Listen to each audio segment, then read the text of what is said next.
You have me totally out of my element. Also, I guess we started recording, so I guess I did begin, but it's not 4:20. I don't do uh slideshows. This is like the third one of my life. Well, as a professor, I was forced to do slideshows in college and high school, but my yeah.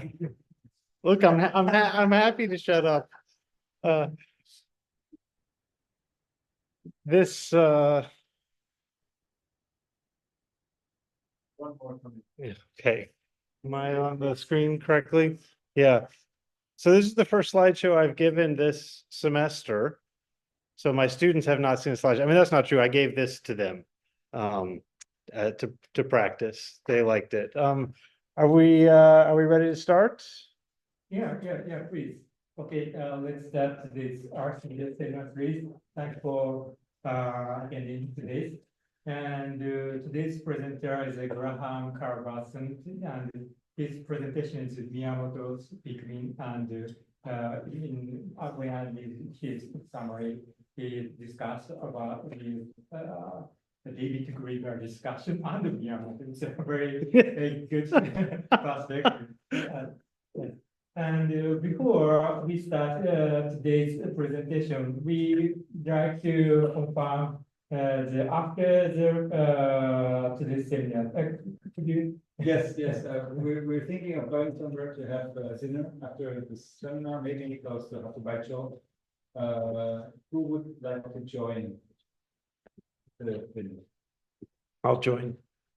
John, up, 1, 2, 3, 4, 5, 6, 7, 8. 8. Okay. Actually, Okay. or 9, 8 or 9. 8 or 9. Okay, good. Thank you very much. So we'll look after the seminar. Yes. Okay. If you are free, start your presentation. All right. Hello, everyone. I'm Graham Culbertson. I'm a professor in the English and Comparative Literature Department at UNC Chapel Hill, and part of a pretty new thing that I think we are hoping to call the Critical Game Studies Program. It's currently the Critical Game Studies Initiative because it's quite young, and I thought I might begin. Well, first I should just say thank you to Martin Roth for this invitation. Thank you so much. I'm thrilled to be here. Thank you to all of you. I also want to apologize because I ended up here very accidentally, as I'll explain in a minute. So although I have a deep interest and abiding interest in Japanese video games going back to my earliest days of video games, I've never studied Japan or Japanese, so my Japanese pronunciations are going to be terrible. In fact, gosh, I'll go off script already. I told you I don't like PowerPoint presentations. It was my dream as a young person to study Japanese video games, and I applied to a college that I didn't get into, a very prestigious University of Chicago University, and they let me write my own. One of the options for a application essay was write about anything you want to. And I wrote why video games were works of art and we should have classes on Final Fantasy. And so I was 17 years old then.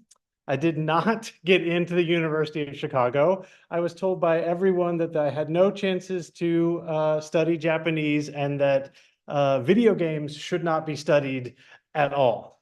Somehow, more than 20 years later, here I am in Kyoto and I'm studying Japanese video games. I wish I had learned Japanese along the way, but I was told I couldn't and that I shouldn't.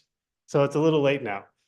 So how did I end up here? Well, I quit my job during the pandemic and I was a house husband. I was staying at home with my 2-year-old son, and I was unhappy with the state of the world, and I started reading the okay. No, I just have to click. I started reading the work of the philosopher David Graeber, and I started a podcast called Everyday Anarchism how does anarchist philosophy apply to our everyday lives? I thought my academic career was over.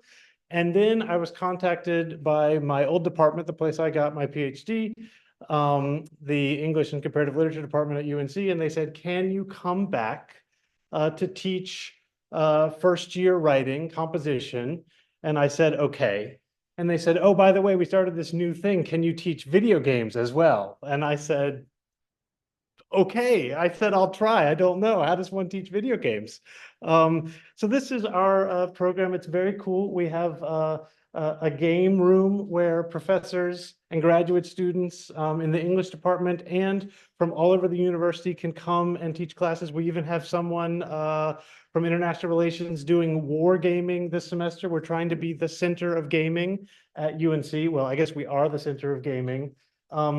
Unfortunately, tragically, because I wasn't involved, they purchased gaming PCs and PlayStations, no Nintendo Switches, but I've gotten a grant and we will have Switches next year, which is very exciting. So I was trying to figure out how to be a games professor, considering that I hadn't played all of the games that I thought you were supposed to have played to be a games professor. I hadn't played Mass Effect, I hadn't played Red Dead Redemption 2, I hadn't played Persona 5, I definitely had not played any of the Dark Souls or Elden Rings or anything. I was a professor out of time, a deep expert on the Famicom and Super Famicom era, and with no knowledge at all of what I don't know. I don't even know what the Persona games are. I must admit, I'm sorry. And I also had not read the great philosophers of games. I had not read Johann Huizinga. I had not read Roger Caillois. I had not even read Ian Bogost's work on games. So I started with the reading. I thought I would read because my minor in my PhD was on philosophy and theory, and I thought I could read my way through this problem.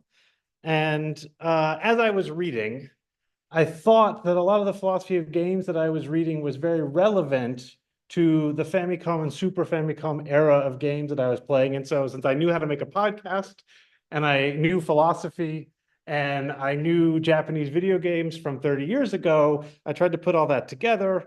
And I made this podcast using imagery from the Famicom era and also Nietzsche's head coming out of the tube, called Plumbing Game Studies. It comes from Mary Bidsley's idea that philosophy is like plumbing. It makes ideas flow. And so if you have something called game studies without plumbing, as my colleague Yona Arioronta said, the pipe is going to get backed up, or maybe the water isn't going to flow. I very much enjoyed making this podcast. Martin Roth was a guest on it, and I hope that he will come back again soon. So before I begin with my actual presentation, I want to talk a little bit about who I'm talking about, which is to say Miyamoto, because I just want to warn you that I'm going to talk about Miyamoto as if he is the author of Pikmin and also the author of Mario and Zelda. And we know this isn't true. We know it's a corporate effort. We know it's a collective effort. This Miyamoto figure is a real person and also a fiction. And I just, this man, Michelangelo, is the same thing. We say this is by Michelangelo. We know he had at least 13 assistants. We know it was Pope Julius II's idea and he provided the funding. Michelangelo painted Jesus nude.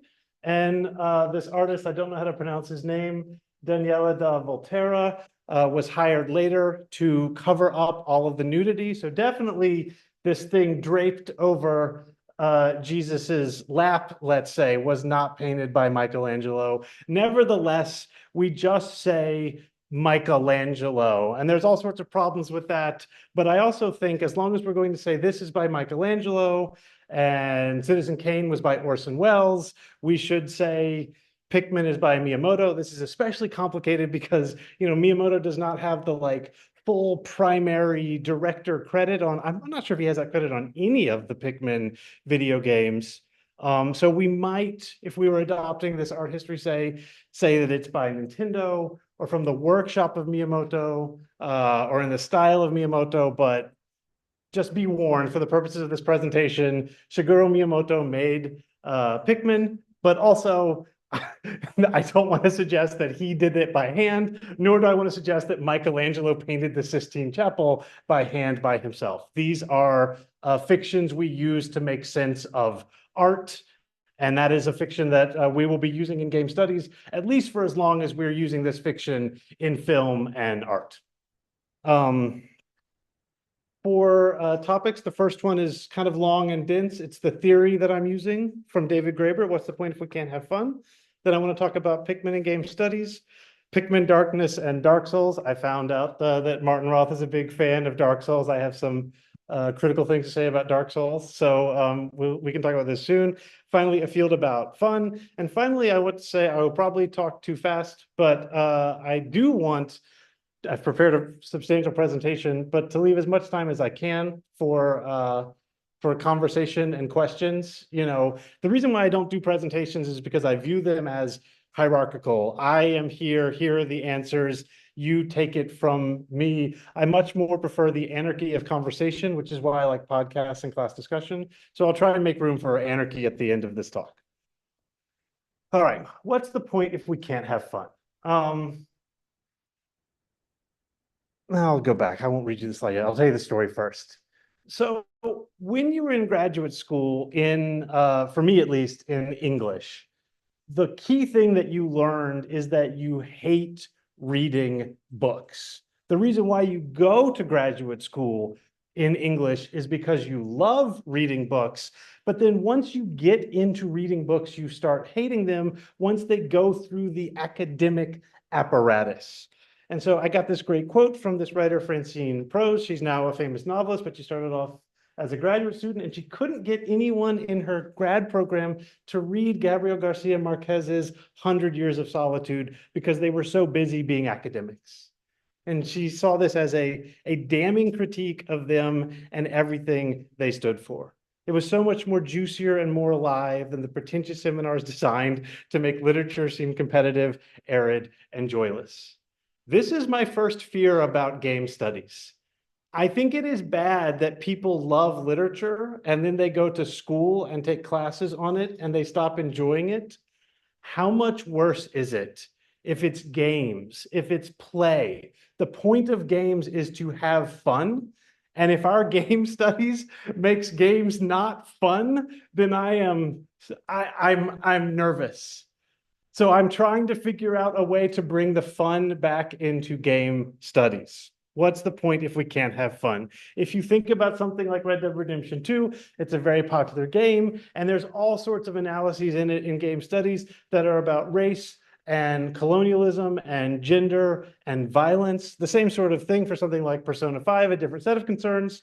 Also gender and violence in high school and youth culture. One of them has stuff to say about Japan in the present, one of them has stuff to say about the United States 150 years ago. But when I look at analyses of these, people generally don't mention that these are games that millions, if not tens of millions of people play for fun. I was sent on this journey by a couple of people I talked to on my podcast, C.T. Nguyen and Miguel Sickhart. They've both been on my podcast. They both brought up anarchy and anarchism as a place that might put the fun back into video games. And that's where I got started with David Graeber. I also need to say it's vitally important to do the same kind of work on Persona 5 or Red Dead Redemption 2 that we would do on novels, to analyze them in terms of ideology, culture, oppression, ecology, all of these things. And I'll talk about this with Pikmin. But just like in the field of literature, we try and talk about all those things in the context of the writing itself. In the field of film, we try and talk about it in the context of cinema. You've done a bad job analyzing a film if you've only talked about its ideas and you have not discussed at all the craft of which it is made. And then the thing that Red Dead Redemption 2 is made of is games, is play. And so I want to make sure we are emphasizing that.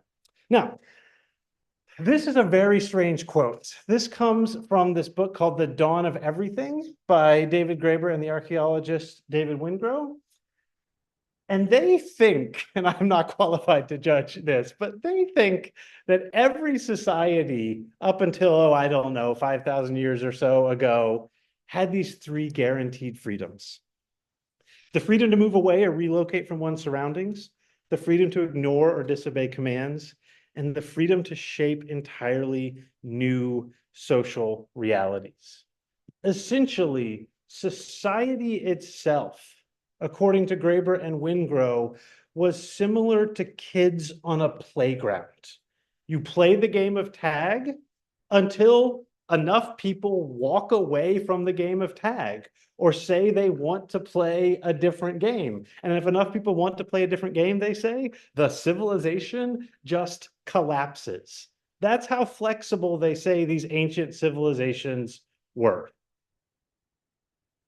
This means, they say, that the only kings that could exist were play kings. There was not much of a difference between the kid who was bossing everyone around on the playground and a king 5,000 years ago. And if the other kids walk away, that is the end of the bossing.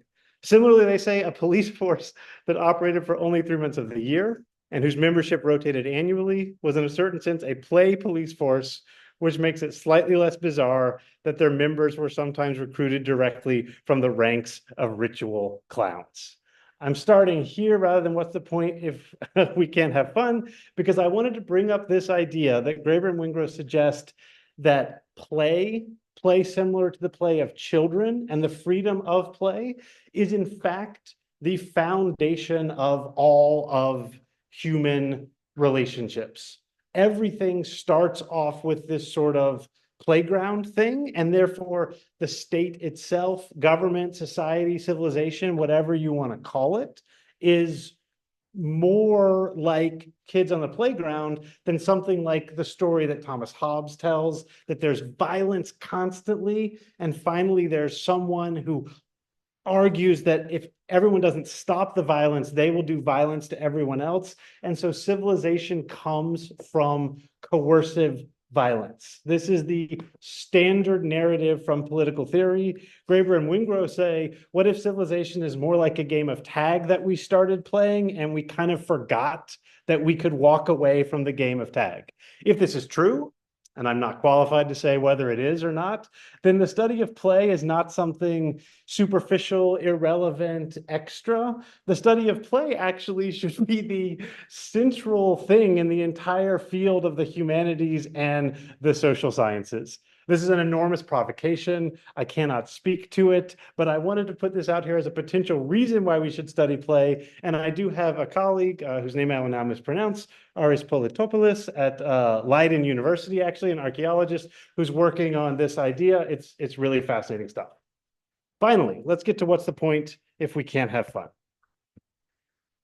In that essay, Graeber says that there's these things out there that claim to explain everything. Clifford Geertz talks about this. Certain ideas burst upon the intellectual landscape with a tremendous force. They resolve so many fundamental problems at once that they seem also to promise that they will resolve all fundamental problems. Geertz gives some examples. The second law of thermodynamics, the principle of natural selection, the notion of unconscious motivation, the organization of the means of production. These are theories that claim they can explain literally everything. So with a truly doctrinaire Marxist, it doesn't matter what you are talking about, they will bring it back to the organization of the means of production. Everything else is brought back around to the organization of the means of production, or any of these things.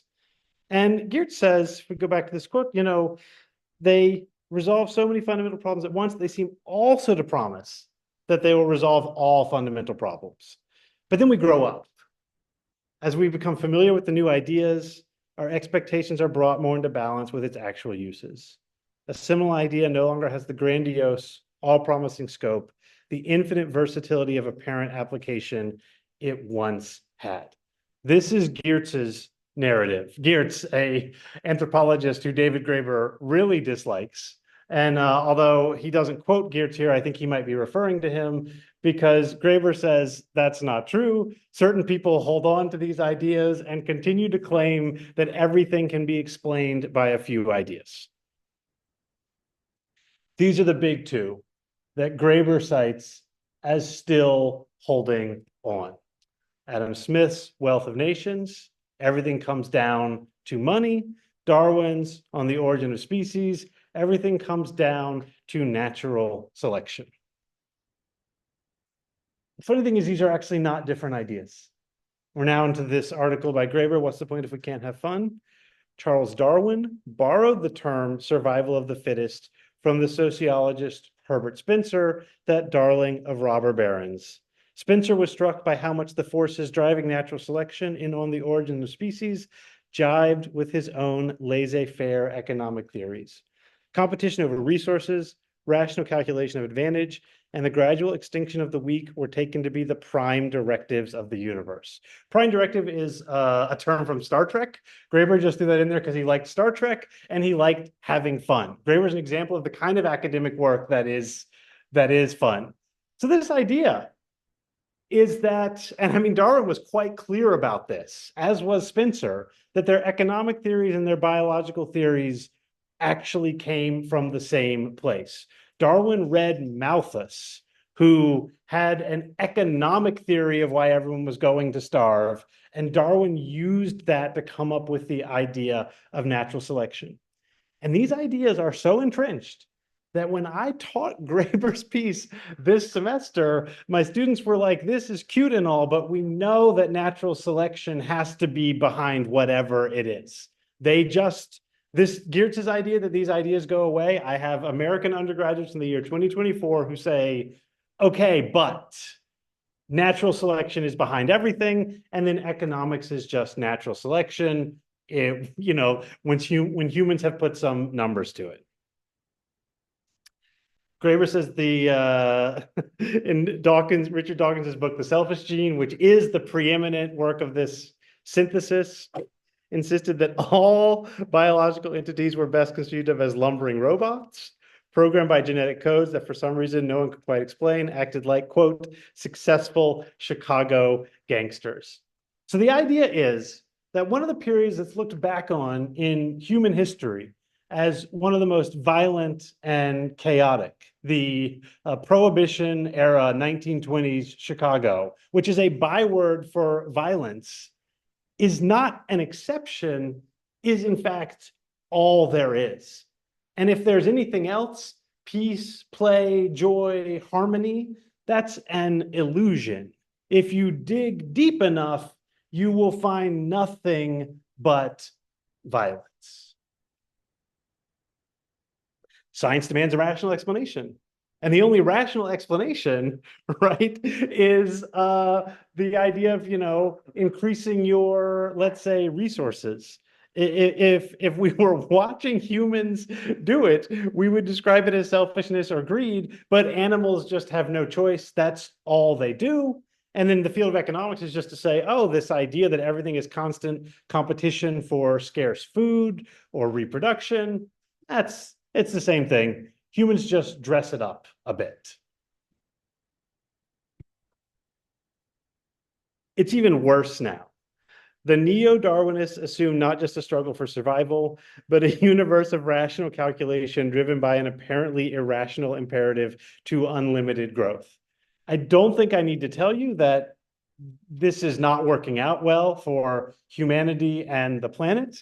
And it seems like, rather than being a description of the natural world as it exists, this is a political idea. Remember, it actually originates from Malthus, not from biology. So it actually comes from economics that was turned in biology and turned back into economics. And we're told there's no point in doing anything but all behaving like Chicago gangsters. And this explanation, whatever, if you love your children, it's because secretly you're trying to maximize your genetic advantage. This is the theory out there. It's so popular that my students are still repeating it back to me. These are the same thing. This is the updated version. This is the world we live in, and there's no room for anything else. Graeber has an idea for something else, and it comes from a Russian. He's now best known as an anarchist philosopher, but in his lifetime, he was best known as a scientist named Peter Kropotkin. And Kropotkin says, and he knows this from actually observing animals, something Darwin did, but something that Milton Friedman did not, nor did Dawkins do much of. To take flight in flocks merely for pleasure is quite common among all sorts of birds. This makes no sense, according to Kropotkin, if everything in life is about maximizing your resources and your reproductive advantage, or whatever it is that you are maximizing. If birds fly because they like to fly, then fun is, in fact, one of the fundamental tenets of the universe. That pun was an accident, I'm sorry. So fun is baked into biology, Kropotkin says. And he has lots more examples. Pairs of vultures wheeling about for their own entertainment, hares so keen to box with other species that they occasionally and unwisely approach foxes. This can't be for evolutionary advantage, Kropotkin says, that a hare would try and play with a fox and die. It can only mean that there's something in the universe besides economic or biological advantage, and that something is fun, joy, play, call it what you will. Bands of squirrels coming together for wrestling and similar games. This one I can tell you I have witnessed. I've seen bands of squirrels. They just run around and frolic and play. And if you asked a scientist, they would explain why they were playing. When in fact it's obvious why they are playing. They are playing because playing is fun. The classic answer is that play is a school for proper behavior of the young in mature life. You play so you can learn.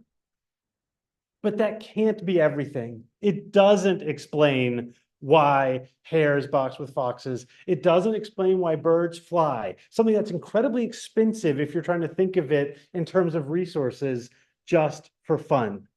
There is a joy of life in the natural world that is not accounted for in the dominant theories. So life is fun, according to Graeber.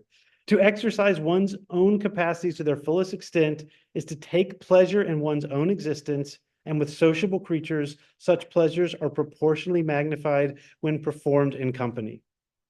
What if being alive actually consists of having powers to run, jump, fight, fly through the air? And then surely the exercise of such powers is an end in itself that does not have to be explained either. When I read this, I thought of Super Mario 3 and Super Mario World. To run, jump, fight, and fly through the air. I thought this is what thrilled me so much when I was 8 or 10 and playing these games. It was to be alive, was what it meant to play these games. This, I think, is something that Kropotkin would have no trouble understanding why we would spend our time doing this, even if it has no advantage to us.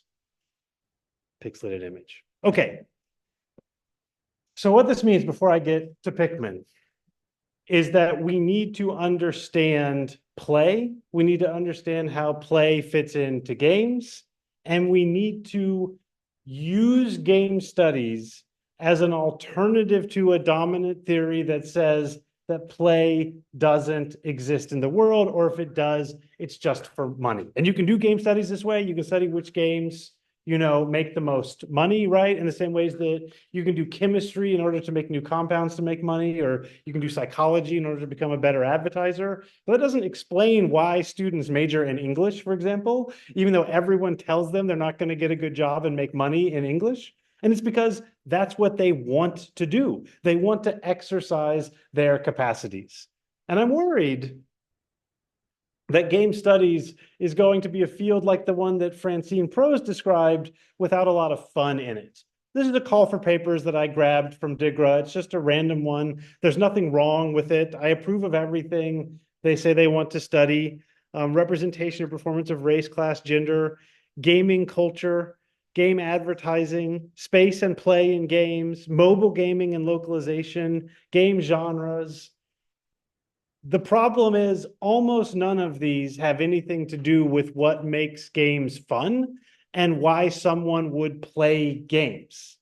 It's as if we skipped the most important step in game studies, what games are and why we would do them, and went straight to the stuff that seems serious. Representations of race and class, game pedagogy, militarism, sex, criminality, racism. This is the studies part in games. It's missing the play part in games. There are, of course, wonderful approaches in game studies. I want to highlight a couple of them. The first and most obvious one, the biggest one, at least in the United States, comes from Ian Bogost. It's this idea of procedural rhetoric that games makes arguments. His son is playing Animal Crossing, and he realizes the more material possessions he took on, the more space he needed, and the more debt he had to assume to provide that space. The additional space just fueled more material acquisitions, continuing the loop. This link between debt and acquisition gives form to a routine that many mortgage holders fail to recognize. Buying more living space creates more debt. It also drives the impulse to acquire more goods. So Bogost, and he ties this right into the gameplay loop because he's a game designer and he's doing the kind of game studies that I'm talking about that doesn't focus on play and combining it with a really deep understanding of play. And he's saying this game teaches us something about the world, something really important through play. Adults don't understand how their mortgage is tying them to acquisitions, but his kid does. And I thought, it would be fun. We can do this kind of reading with Pikmin. This is Pikmin 2, I think. Good morning, workers, ready for another day of toiling for the profit of your company. Pikmin can also teach you that you are doing work to service debt. And it's worse than the mortgage because at least with the mortgage, you are joining, the ownership society. In Pikmin 2, Olimar is just an employee and he is just servicing the debt from the all-devouring black hole loan sharks. However, I think this is mostly a gag and Pikmin doesn't really integrate debt into its gameplay the way Animal Crossing does. It still suggests that there's a little more going on in Pikmin rather than just play, even though the play is the thing I'm interested in. The other one I wanted to focus, since I'm here and I'm in Japan and I'm thinking about Japanese studies, is the idea that games teach us something about the society that they are coming from. This is obvious, right? So Moby Dick teaches us something about the United States in the 1840s. The Tale of Genji teaches us something about Heian period Japan, something deep and profound. And especially as games have gotten more sophisticated, we can start reading them this way. An important recent book in the US that came out, Ben Whaley's Toward a Gamic World. He says we should look at how games involve real world social issues. His list of things that he has found important games about are natural disasters in Japan, declining birth rate, aging population, nuclear proliferation, and youth social withdrawal. I think that might be Persona. I'm not sure. The book asks what some of the positive benefits are of working through a site of trauma from within a video game. Again, like Bogost, he's bringing the gameplay aspect and the social commentary aspect together. Again, this is the right kind of work to be doing, but again, it doesn't center the fact that games are play and why we would play them. Unless he's arguing in some sense, as an outsider, I think he's more arguing that we can understand something about Japan than that people within Japan can process this stuff, although he makes both of those cases. Again, I thought it would be fun to show that Pikmin does a version of this. So this is Pikmin 3. It's a reverse problem. It's a global problem, I would say, as opposed to the Japanese problem of that Whaley mentions of declining birth rate. There's too many people on the planet due to a booming population, booming appetites, and a basic lack of planning. Kopai's inhabitants have all but exhausted their food supply. Again, though, Pikmin does not deal with this. Pikmin 3 does not deal with this in a sophisticated way. You pick up some strawberries and bring them back to your ship and everything is fine. And you have saved, I almost said humanity, Kopai anime. I guess. So this stuff is in Pikmin, I think, but the fact that doing this kind of analysis of Pikmin is cute, but doesn't really tell you anything about Pikmin, suggests that there's something else about Pikmin that we need to talk about. It's not commenting profoundly on the human condition or making an ideological argument, or if it is, kind of on the margins. Pikmin 4 is about Dendori, the art of organizing your tasks strategically and working with maximum efficiency to execute your plans quickly. This, we're getting a little closer to what Pikmin is really about. Now, this is a very famous image in game history, and at least in the United States, it has a famous story. I assume the story is known well in Japan as well, that Miyamoto was found a cave as a child and didn't go in it because he was scared, and then eventually worked his way up into going into the cave. And when you play Zelda, you are re-experiencing Miyamoto's experience transformed into a game. It looks scary, but you should go in the cave. How about with Pikmin? Oh, look, we've got Miyamoto in nature again.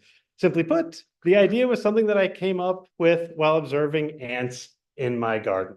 It's not a cave this time, it's ants. They're carrying things. Oh, look, that's what Pikmin are. They're ants. It's just like the cave. This is not true. This is not what Pikmin is about at all. I stole part of the quote from you. Simply put, the idea was something that I came up with while observing ants in my garden. I've always wanted to create this kind of gameplay where you manage things. For example, as a manager in your workplace, you think about who should be given what task to get things done. You have a small project here and a large resource-heavy project there, and there's this sense of accomplishment when you're able to streamline and manage all of that efficiently. The Pikmin are not ants in his garden, they're Nintendo employees. And when you are playing Pikmin, you are a manager, and you have screens like this where you have tasks to do. Look at those idle Pikmin. Can't you just imagine Miyamoto being outraged at the Nintendo employees that are lounging like that? This, I think, is what Pikmin is about. It's a game about being the boss. The Legend of Zelda is a game about exploring caves. Pikmin is a game about giving people orders so they will accomplish the tasks that you want accomplished. It is also a game in which everything works perfectly. Technology works perfectly, and you get the items you want. Ideas are passed down through many generations, and everyone is rescued. When we're thinking, so if the ideological element is that Pikmin is a game about what it's like to be a boss and how satisfying it is to have tasks that you make other people do, and then at the end of the day, you take credit for them. It's also about a world in which when disaster strikes, the bureaucratic and technocratic processes work, resolve the problem, and everyone is ultimately saved, except for the Pikmin who die, and they're quite expendable.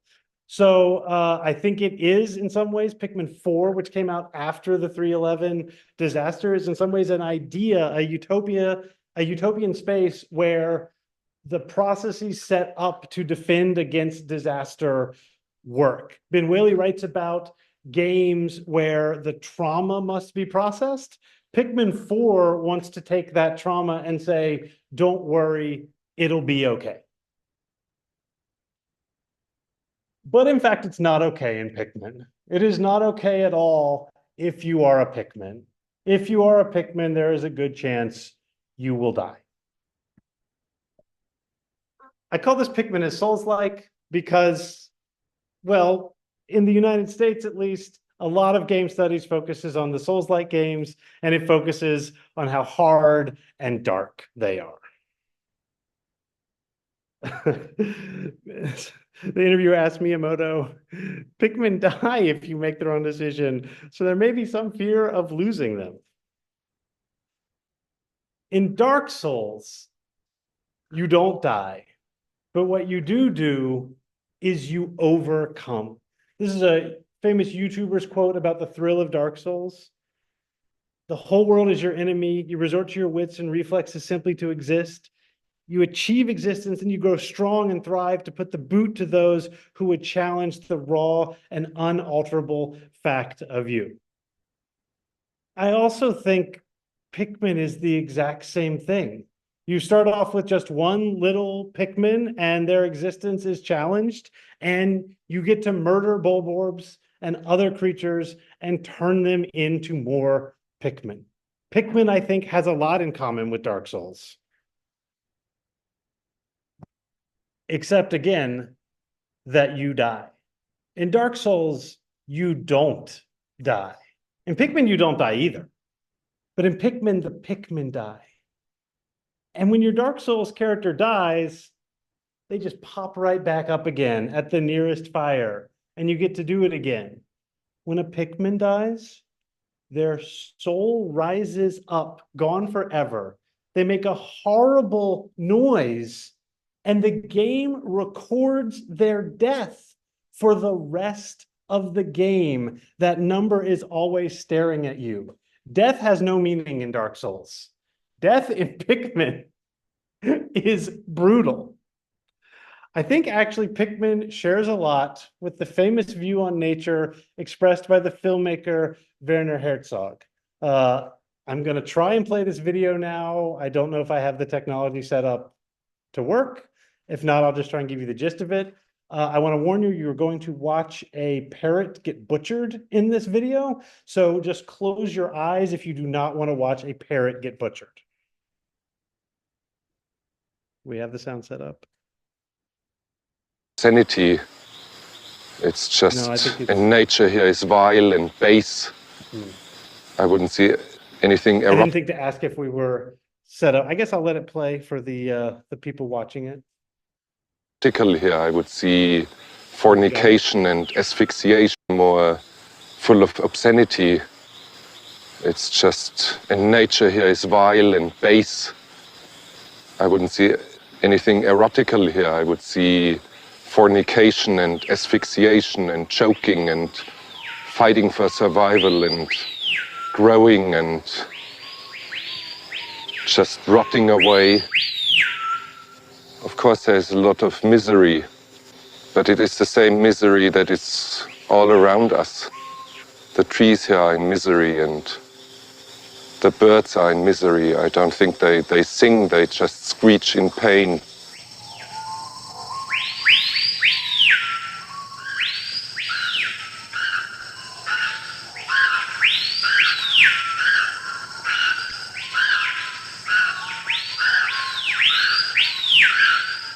Taking a close look at what's around us, there is some sort of a harmony. It is the harmony of overwhelming and collective murder.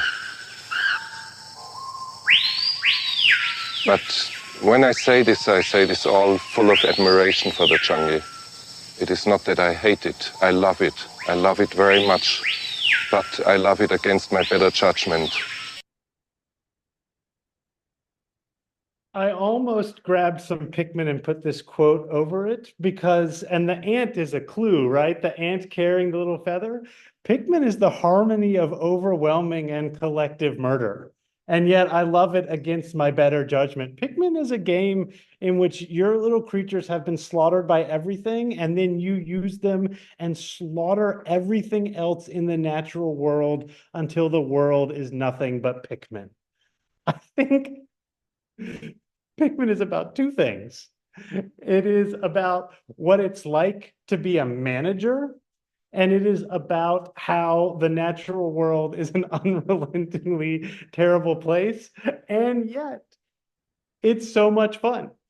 I have a little video. I see it more we don't full need of to watch that obscenity. again. A video of Pikmin dying. We'll skip it. You can all imagine what it's like when Pikmin die.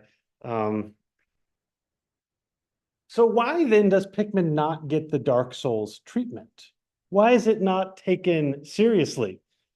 One argument is that simply Dark Souls is more fun and a better game. I'm simply going to have to say that's not true. Your mileage may vary on that. I think it's because Pikmin is seen as cute. It is not what is called grim dark, which grimdark is actually a pejorative term, a negative term. It means something that's not the dark of reality, but the dark of fantasy, of nightmares, of surrealism. And I was thinking about this. The scary things in the world, this is what they look like.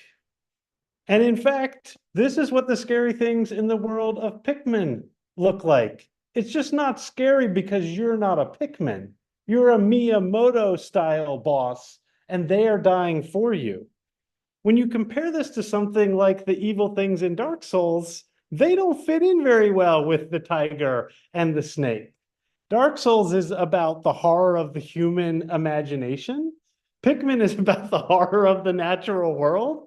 And since Pikmin and Bulborbs are so cute, we have failed to notice that Werner Herzog's Harmony of Collective Murder should in fact be the subtitle of the Pikmin series. In fact, I think Pikmin will endure far beyond something like Dark Souls because it is iconic. This is a term that comes from the cartoonist Scott McCloud, and by iconic, he simply means something that's been abstracted so that we focus on specific details. And one of the truths about iconic things is if you get it right, they endure in a way that more detailed and more realistic things tend to not endure over the course of time. Dark Souls has been remastered, which is to say they already decided that Dark Souls didn't look good enough and had to be changed again. A Link to the Past has not been remastered, even though it's been re-released multiple times, because it's iconic. It looks great right now because it's been abstracted to something. Icons endure. One of these is obviously one of the greatest icons ever created in human history. The other one is the most popular work of art from the last 200 years, and it is, and I learned this from Scott McCloud, just a rewriting of that other icon. Icons endure, and we love them, and despite Dark Souls' greater popularity than Pikmin right now, I suspect it will not endure in the same way. Here's two boar. One of them can kill your Pikmin. One of them can send you back to the nearest save spot in Dark Souls. And this is the difference between an iconic boar and a grimdark boar. And I would again suggest that one of them is, at least from my perspective, the superior product. But insofar as game studies is something practiced by adults who are trying to seem smart and rigorous, like that Francine Prose quote, they can give presentations in which they talk about how scary this red-eyed grimdark boar is. But I think people are afraid to give presentations, and when they talk about how scary this adorable Pikmin-eating boar is. But I have fought them both. And the grimdark boar, it just took me a while to figure it out, and then you just hit it in the back when it turns around. It's very simple. The other one killed some of my Pikmin, and they're never coming back. I just wanted to bring back again this Francine Prose idea that we are. I think people love Dark Souls. Dark Souls is really fun, but I think the reason why people can do it in game studies is because they can make it seem competitive, arid, and joyless. But that's not why people love Dark Souls. People don't love Dark Souls because it's dark. People love Dark Souls because it is an amazingly crafted game. I will admit that. It's a great game. It's too hard for me. This is a book, a very important book about the field of literature that came out about 30 years ago in the United States. John Guillory said, "The syllabus of theory has the oblique purpose of signifying a rapprochement with the techno-bureaucratic constraints upon intellectual labor symptomatically registered as a fetishization of rigor." I translated it into English for you. By reading really hard texts like Foucault and Derrida, English professors could prove to students, policymakers, and corporate employers that English was a serious major like economics, computer science, or chemistry. I started this, if you care to remember, I know I've meandered a bit, with asking, why are people writing about Dark Souls and not about Pikmin? I think it's the fetishization of rigor. A professor of Dark Souls is a serious person who must have serious students and has something to give to the world. A professor of Pikmin enjoys playing children's games and should probably be fired. Unless, as I said, games are in fact the thing that makes life worth living. And that's what we need more of. This, again, is game studies as it exists. I don't see that much room for fun in it. So, this is really all I wanted to say. I actually think Pikmin is uniquely fun. One thing I set myself out to do in this talk, and I decided I couldn't do, was to describe why I think it is so much fun, except to go back to those ideas from Graeber and Kropotkin, to run, to fight, to be Mario, or to be Pikmin. Dark Souls is the same thing. These games are fun because you are exercising your powers and capacities in a way that you rarely get to do in the real world. So that's really all I can say about Pikmin, is that when I'm comparing it to these other things, is that more than Dark Souls, more than anything else, I think it is really fun to play. And I guess I'm just exposing myself by saying that I think this game about throwing little plant creatures to murder other little fantasy creatures and turn them into more Pikmin is just a joy. And I think I should apologize for that, but I'm trying to make this presentation about how I don't think I should apologize for that. I think actually game studies is a field about playing and fun, or at least should be, and so it should have room for Pikmin in it. And that is all I have prepared, so please let the anarchy begin. Which, I mean, I'm ready for questions if you have any.